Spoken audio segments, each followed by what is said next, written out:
Hi, everybody. This is Alexis O'Neill, and welcome to my office. Happy to have you here.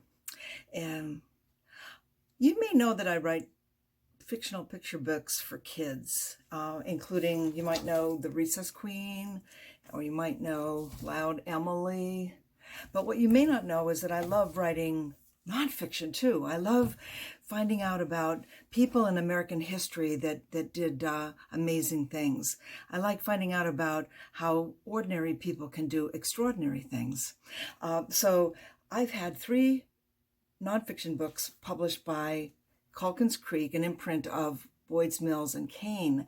The first one was The Kite That Bridged Two Nations, and it's about how an ordinary boy, by flying his kite, his string became the first line to create the first suspension bridge over the Niagara River back in 1848.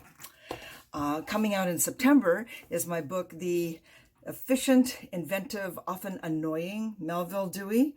He was a very complicated guy, and some people love to love him and some people love to hate him. And it's sort of a fun take on his amazing invention of the Dewey Decimal Classification System. But the book that I want to talk about today is called Jacob Riis's Camera, Bringing Light to Tenement Children.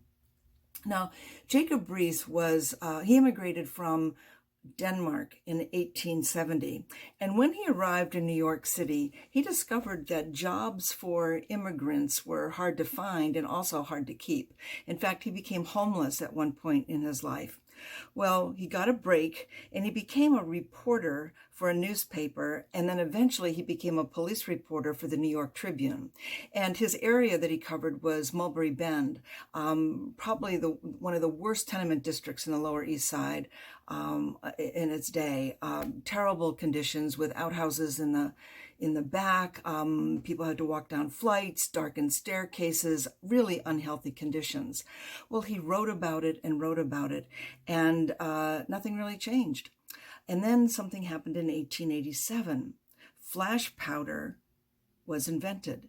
Now, this meant that suddenly a camera could actually take photographs now indoors and didn't have to be outdoors and all well lighted, but you could go inside the tenement buildings to take photographs. And that's exactly what Jacob did.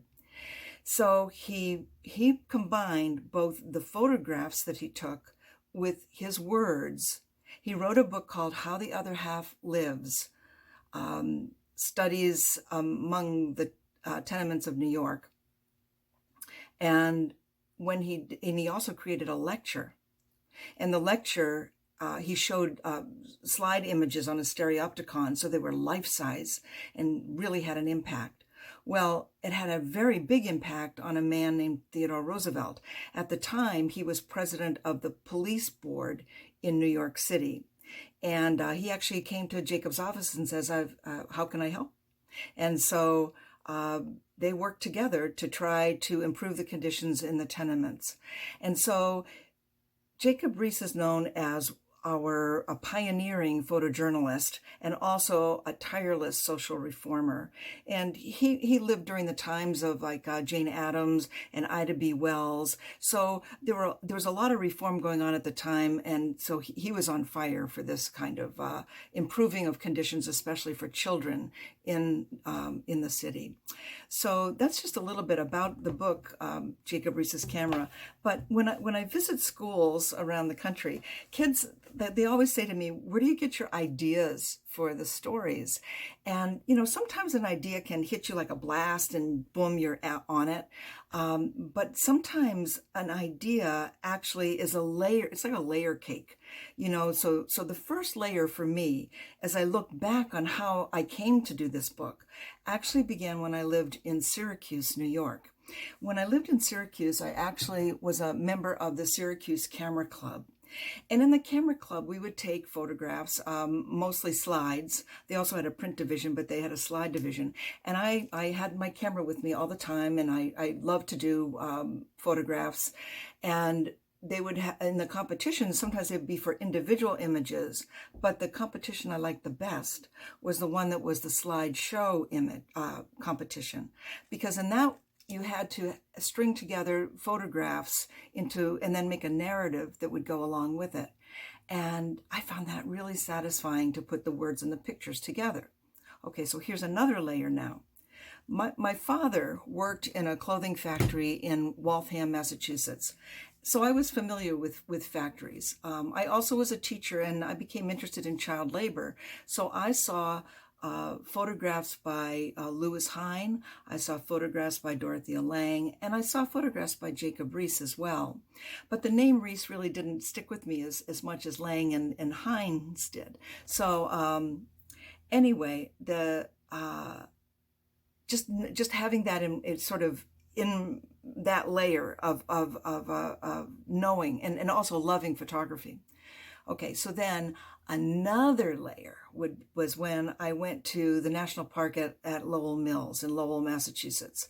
And after touring the mills, of course, I made a stop in the gift shop. And in the gift shop, I saw this book. Of course, I'm a bookaholic, so I have lots of books in my house. And I was intrigued by the photographs in How the Other Half Lives. And these are the photographs by Jacob Riis.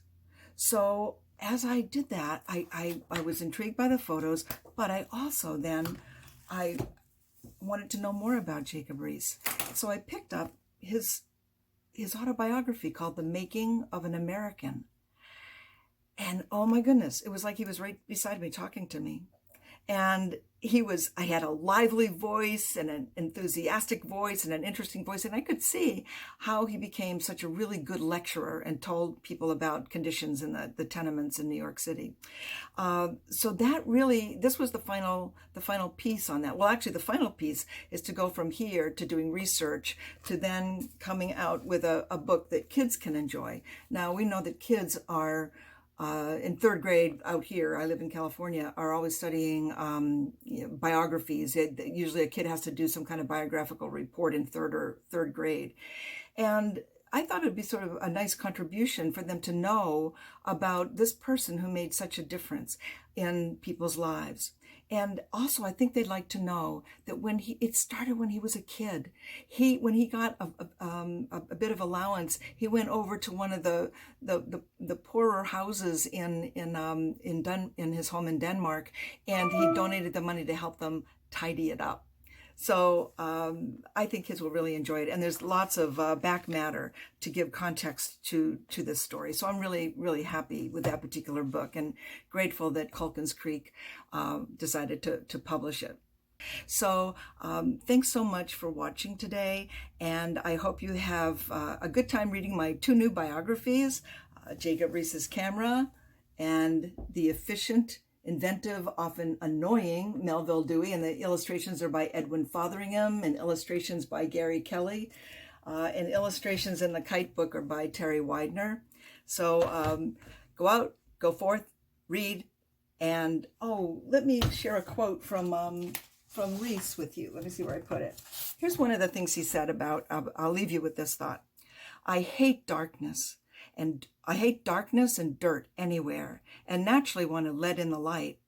I love to mend and make crooked things straight. And he also said, I have found the only safe plan to be to stick to the truth and let the house come down if it must. It will come down anyway. And the tenements did. And now it's Columbus Park in New York City. Bye-bye for now.